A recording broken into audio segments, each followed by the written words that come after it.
Halo hai football lovers, jumpa lagi di channel Gunner Space yang akan memberikan informasi mengenai berita sepak bola yang menarik dan sayang untuk dilewatkan.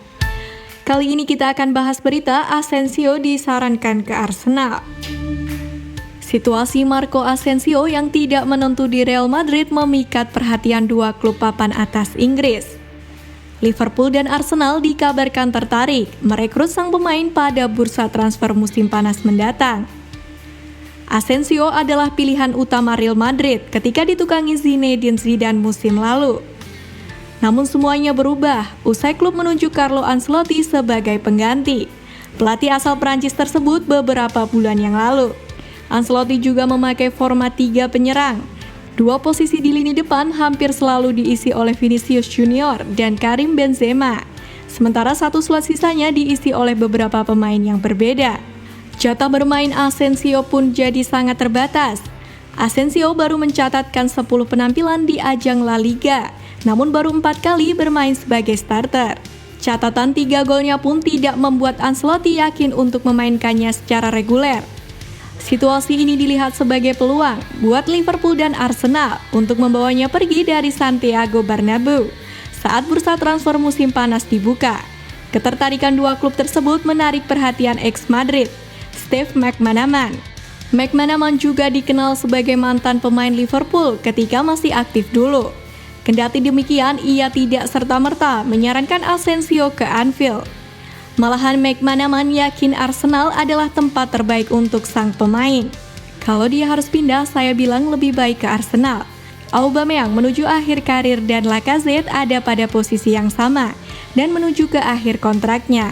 Asensio bisa berada di klub di mana dia mungkin akan lebih senang bermain, katanya dikutip dari Daily Mail. Arsenal sendiri terbilang cukup sering berurusan dengan Real Madrid dalam bursa transfer 2 tahun terakhir. Dua tim papan atas Eropa tersebut mulai bertatap muka saat mendiskusikan kepindahan Dani Ceballos ke Emirates Stadium. Ceballos bermain untuk Arsenal 2 musim terakhir, semuanya berstatus sebagai pinjaman, sebelum kembali ke Santiago Bernabeu. Beda ceritanya dengan Martin Odegaard yang direkrut Arsenal sebagai pinjaman di awal tahun 2021. Dalam kurun waktu 6 bulan, pemain asal Norwegia itu berhasil memikat perhatian Mikel Arteta. Arsenal pun mati-matian untuk merekrutnya secara permanen di musim panas kemarin dan berhasil membelinya seharga 35 juta euro. Arteta temukan the next Yaya Toure. Albert Sambi Lokonga tampil mengesankan sejak bergabung dengan Arsenal. Vincent Kompany yang kini merupakan manajer Anderlecht ternyata sangat mengagumi sang pemain. Lokonga sempat bermain untuk Kompany di Anderlecht pada musim lalu. Dia tampil dalam 39 pertandingan dan mencetak 3 gol dan 3 assist. Setelah bermain di Belgia, Lokonga akhirnya hijrah ke Inggris pada musim panas tahun ini. Dia bergabung dengan Arsenal seharga 18 juta pounds. Sejak Granit Xhaka mengalami cedera lutut pada bulan September, Lokonga tampil reguler di lini tengah Arsenal. Pemain berusia 22 tahun tersebut bermain dengan penuh percaya diri. Saat masih menjadi pemain Manchester City, Kompany ternyata pernah merekomendasikan Lokonga kepada Mikel Arteta dan Josep Guardiola. Sayangnya, gelandang asal Belgia tersebut Kompany tidak meragukan kemampuan yang dimiliki Lokonga. Dia yakin sang gelandang bisa mengikuti jejak ex-pemain Manchester City Yaya Toure di masa mendatang. Saya memiliki percakapan yang sama tentang dia dengan Mikel.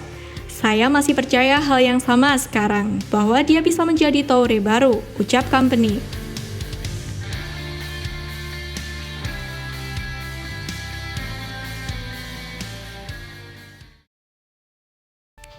Halo hai football lovers, jumpa lagi di channel Gunner Space yang akan memberikan informasi mengenai berita sepak bola yang menarik dan sayang untuk dilewatkan.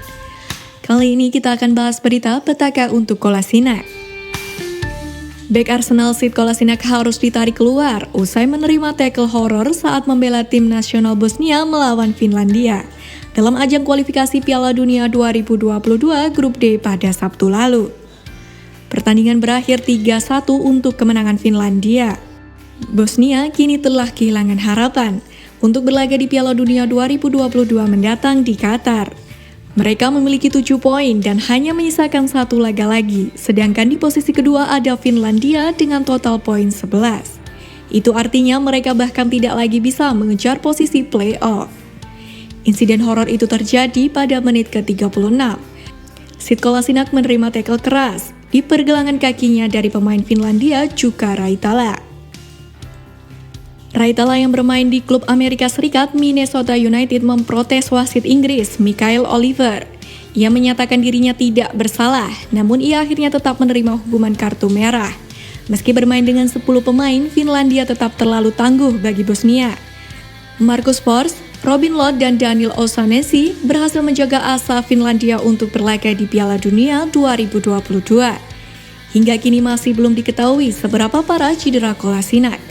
Namun jika ia pada akhirnya diharuskan absen untuk waktu yang lama, itu akan menjadi pukulan telak bagi Kolasinac yang ingin menghidupkan kembali karirnya di Arsenal. Bek kiri itu jarang tampil usai Mikel Arteta menunggangi The Gunners. Ia tercatat hanya memainkan 3 laga Premier League sejak musim 2020-2021. Kolasinac musim lalu dipinjamkan ke Schalke, namun ia gagal mengesankan mantan timnya itu. Kontrak Kolasinac menyisakan 7 bulan lagi yang akan habis pada akhir musim. Melansir Daily Mirror, para penggemar Arsenal turut mengomentari tackle yang diterima pemainnya tersebut. Semuanya mengecam tackle keras itu dan mendoakan Kolasinac agar segera pulih. Kisah legend Lee Harper. Kisah unik pernah tercipta di tahun 90-an saat Arsenal mendatangkan kiper amatir bernama Lee Harper untuk menggantikan posisi David Seaman. Seperti yang diketahui pada era 90-an, Arsenal dikenal sebagai tim papan atas Inggris. Bersama Manchester United, kedua tim ini membentuk duopoli di Liga Inggris. Kedua tim tersebut bersaing merebutkan gelar juara. Hal ini tak lepas dari banyaknya bintang ternama di skuad kedua tim ini. Dari lini belakang hingga lini depan, baik Arsenal dan Man United punya nama-nama besar di era tersebut, terutama untuk di posisi kiper. Di era itu Arsenal punya penjaga gawang papan atas bernama David Seaman. Sedangkan Manchester United punya kiper berkualitas pada sosok Peter Schmeichel. Namun di tahun 1994 Arsenal membuat kejutan ketika mendatangkan kiper yang tak dikenal bernama Lee Harper. Usut punya usut, kiper itu berasal dari tim non-liga atau tim amatir bernama Sittingbourne FC. Setelah sekian lama tak dimainkan, Lee Harper pun mendapat kesempatan menggantikan David Seaman di ajang Premier League saat menghadapi Southampton pada tahun 1997. Bagaimana kisahnya? Kok bisa kiper dari non-liga seperti Lee Harper bergabung Arsenal dan menggantikan David Seaman di bawah mister gawang? Usut punya usut, saat itu Arsenal yang telah diasuh Arsene Wenger diterpa badai cedera. David Seaman kiper utama cedera dan John Lukic selaku kiper kedua juga cedera. Dan debut Lee Harper pun sangat terasa manis sebab gawangnya tak kebobolan dan Arsenal menang 2-0 lewat gol Steven Hughes dan Paul Shaw. Apiknya penampilan itu diyakini Lee Harper akan membuat namanya melambung dan mulai diperhitungkan oleh Arsene Wenger. Sayangnya hal tersebut tak terwujud. Malahan ia tak pernah dilirik lagi. Meski begitu, Wenger sempat menawarinya kontrak baru berdurasi 2 tahun dengan jaminan ia akan menjadi kiper kedua. Tawaran itu pun ditolak oleh Lee Harper yang ingin mendapat menit bermain lebih. Alhasil ia hengkang dan menjadi pilihan utama Queen Park Rangers. Setelahnya, nama Lee Harper hilang bak ditelan bumi. Alhasil ia hanya dikenang sebagai salah satu pemain yang tampil sekali saja bagi Arsenal dan kiper amatir yang menggantikan David Seaman. Ada-ada saja kisah unik salah satu mantan pemain Arsenal satu ini. Bagaimana nih dengan segmen kisah unik kali ini? Lanjut bahas kisah pemain lainnya nggak ya? Tulis di kolom komentar ya jika itu menarik bagi kalian, Gunners.